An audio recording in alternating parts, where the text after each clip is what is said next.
It's a plot device to spur the story or heroes or villains into action, and at the very best serves as a deceptive, tricksy secondary mystery for the reader to be pondering throughout. A good prophecy holds the audience's attention long enough that they try to figure it out whenever new information is presented, much like a good murder mystery. In theory, this is an excellent concept. In practice, as most storytellers will agree, there is no way to anticipate how clued in your audience may be or may not be. Overshooting or undershooting in terms of complexity can leave your prophecy falling flat fast. But there's one central assumption in the genre that has always bugged me, and it's been true ever since we were telling epic stories. Perseus and Oedipus, two foundational mythic heroes, are embroiled in prophecies which indicate that they will kill close family members, and in Oedipus's rather famous case, other undesirable acts. Greek tragedy in general loves playing with prophecy. Characters throughout both stories seek to avoid these very prophecies, like the plague, only for the wind of fates, or sometimes characters' own actions in avoiding them to bring them about in some tragic conclusion. And that's it.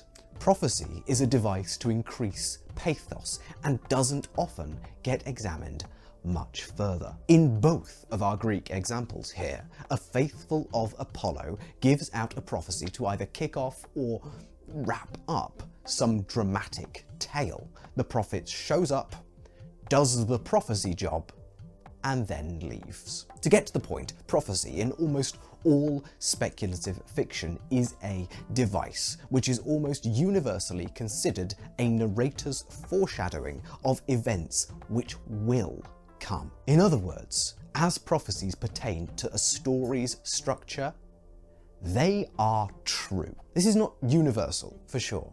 Dune springs to mind as a reasonable example of false prophecy, but even that is kind of justified post facto by the text. A Song of Ice and Fire, and Westeros in general, are very low divinity, fairly low magic settings. Yet prophecy is one of the few magic adjacent tools that really works. Yes, of course, such prophecies are obtuse and filled with double meanings, and as Tyrion suggests, prophecy is like a half-trained mule. It looks as though it might be useful, but the moment you trust in it, it kicks you in the head. But nonetheless, readers, and especially people speculating about the future of the books, simply and rather unquestioningly expect any prophecy stated to be fulfilled by the end of a story. And when used as a narrative device, that is an entirely reasonable expectation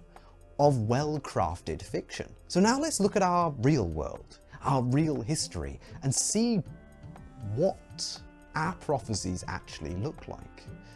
And goodness, what happens when they fail? Stick around for the end for a discussion on apocalyptic prophecy, and do let me know if you want me to cover chosen ones in the future. From Nostradamus, through the actual Greek oracles, to those strange individuals who believed that the Mayan people's decision to end their age on the calendar at some point 500-ish years in the future, meant that they foresaw an apocalypse. Prophecy in our world has a history of unreliability. At best, it can offer conspiratorial, after-the-fact gotchas on events that are tangentially related. But specifically in the realm of charismatic leaders within faith structures, prophecy is a fascinating, powerful, and life-shaping force,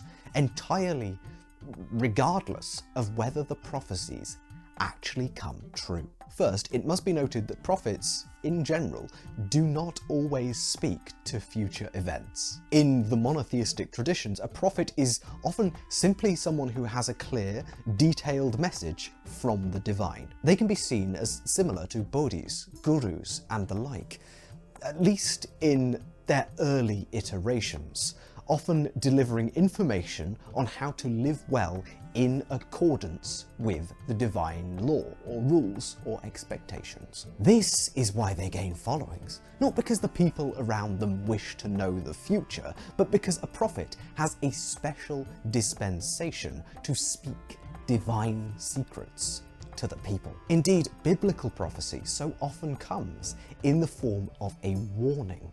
If you do not fix your wicked ways, then these things will occur. Second, even when they do try to predict the future, nearly every recorded prophet in the Abrahamic traditions have clear and apparent motives. Whether it's to incite people to war against a nearby godless neighbour, to rebuild a temple, or some grand sweeping social reform, each prophet has an agenda, most clearly seen in these ultimatum-style prophecies that we actually see really quite rarely in fantasy media. Prophecies are politics. Nostradamus travelled the courts of Europe, even after he was expelled from university for practicing apothecary, seen as a non-academic, non-posh boy pursuit. Even so, he made a success of himself in the courts of Europe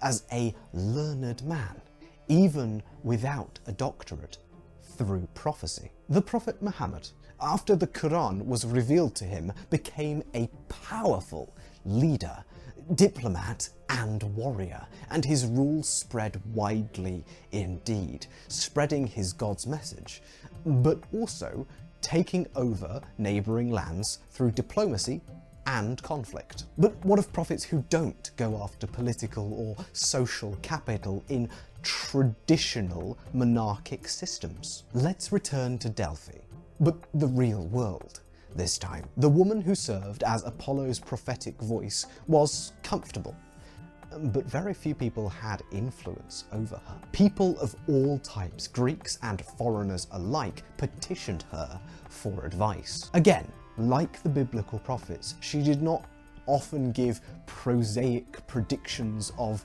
futures to come.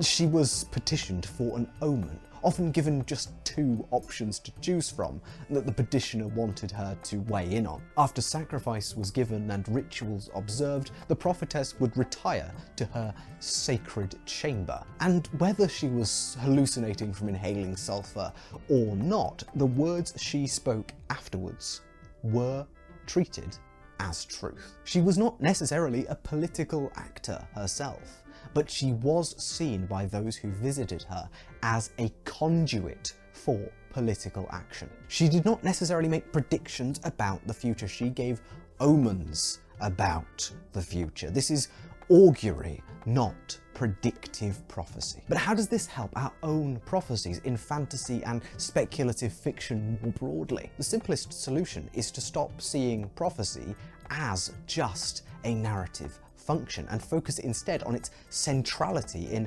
political messaging in a society that is built entirely on an assumption of divine existence. Those who refute the power and existence of the divine in the ancient world are so few as to be functionally absent.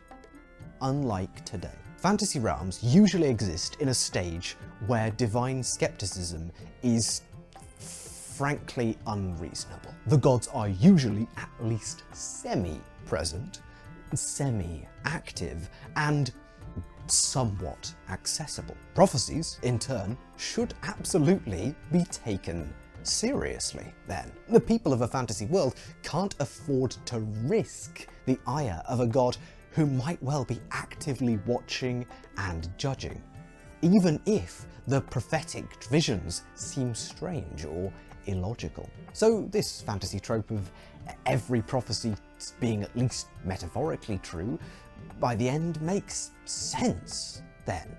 Well, not really. Factoring in the very human motivations involved in ancient prophecy, it is possible to both believe your gods are speaking directly to you and to believe that your special status as a chosen one of the gods entitles you to power, success, and authority. Of course, such a person might choose to interpret the vagaries of actual prophecy in their own way that suits their narrative. They might fail to mention that single line that threatens their position as prophet, or simply be lax in recalling the exact and precise wordings. After all, prophets are not just conduits of the words of the gods. They are people. So am I suggesting that all prophecies should be unreliable, tainted by bias and ego? No, there's no chance active gods would allow that. And if every prophecy were spectacularly wrong and weren't at least vague enough to allow for speculation, or not backed by the divine, people may well move away from prophecy as a divining measure. But what I do suggest is actually playing with this tension. A prophet and their successor have slightly different versions of the same prophecy. Perhaps a crucial line is skipped so the prophet can keep their job. A prophet interprets the words of the divine in a way that necessitates war, when the original wording may have been ambiguous at best. Various oracles within the same faith around the world receive an edict that their head prophet has lied to them. Translation errors from the celestial or demonic language the prophecies are uttered in. Unclear punctuation, which is a real feature of some of the more interesting prophetic ambiguity in the ancient world. And many more, all conspire to cause tensions surrounding visions of the future and what we should be doing. And there's one more major feature of prophecy that we have yet to cover: the apocalypse. Cognitive dissonance is a relatively common discussion point nowadays, being brought up most commonly in pop psychology, in modern non-academic discourse. It's an academic term that has entered the mainstream, much to the term's detriment. But what most people don't know is that this term was coined by Leon Festinger in relation largely to a worked example of an apocalyptic UFO-believing new religious movement in the 50s. Cognitive dissonance is not just the idea that we are capable of holding two core concepts in our minds and that this stresses us. Festinger specifically looks to what happens when prophecies go unfulfilled, an extreme case of cognitive dissonance. He argues that the stress caused by this cognitive dissonance must be alleviated through some coping mechanism, up to and including the complete denial or forgetting of some things that were previously known to be true. What is able to be cast away or not depends on the person's own value system and emotional judgments. When the UFO-believing group is not visited by aliens on the date planned, some members cannot reconcile the reality of a failed prophecy with their devotion to the organization. They leave. Others cannot reconcile their massive devotion to the cause and the failure of the prophecy. So a narrative is constructed where the group's own faith and devotion averted the date. The aliens didn't come because the group came together. They beat the prophecy.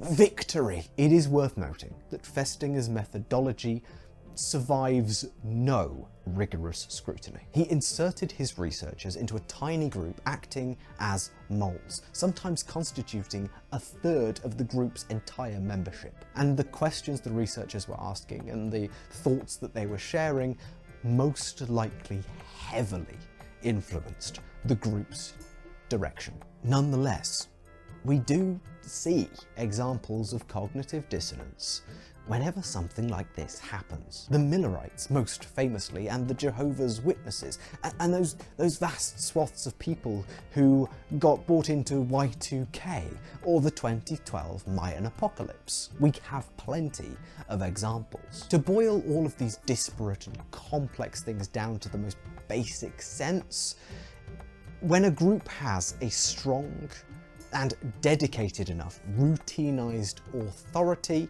it is likely that it actually survives a failed prediction. Heck, once it's survived one, it's likely it'll survive multiple. But the Y2K movement and the Mayan apocalypse believers haven't really survived.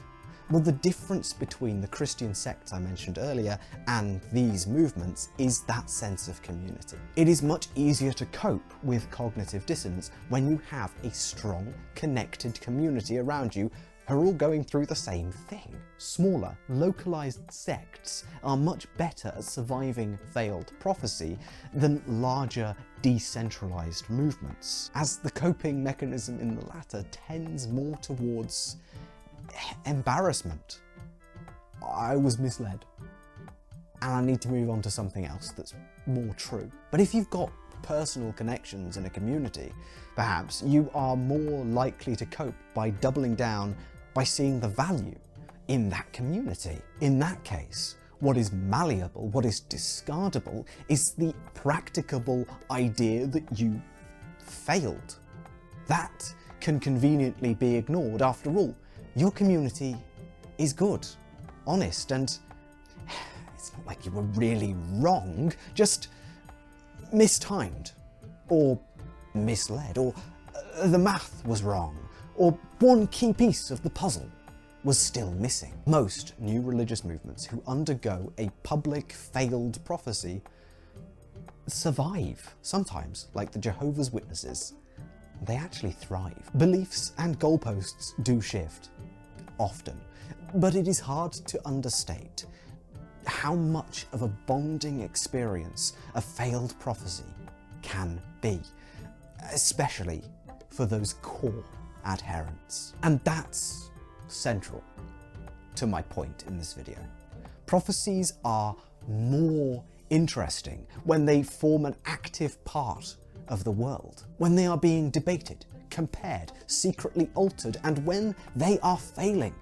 Partly because determinism is kind of dull, especially when used uncritically. Please stop thinking of prophecy as a device and start using them as an ambiguous part of various faith practices. Build a group recovering from a failed prediction, undergoing a leadership crisis and searching for new meaning. Have conflict between prophets. Mix true prophets in with con artists and have gods who police some of the worst actors. Succession crises, schisms, people selling all their worldly goods, body modification, prophetic animals, sacrifice, and even mass violence. All can be born from the words of a mouthpiece of the gods. All of these stories are available to us if we move away from an idea of prophecy as simply lazy foreshadowing. Thank you so much for watching. I hope you've enjoyed, and I hope you maybe learned something about ancient prophecy or biblical prophecy, or just had your thoughts mangled a bit. That's what I like to do on the channel, give you some ideas, get those synapses firing, and hopefully you can build something even more impressive than anything I thought of. And do let me know what sort of topics in this sphere I should be covering next. But with all that said, my name's Tom, otherwise known as the Grungeon Master. Thank you so much for watching, and I will see you in the next video.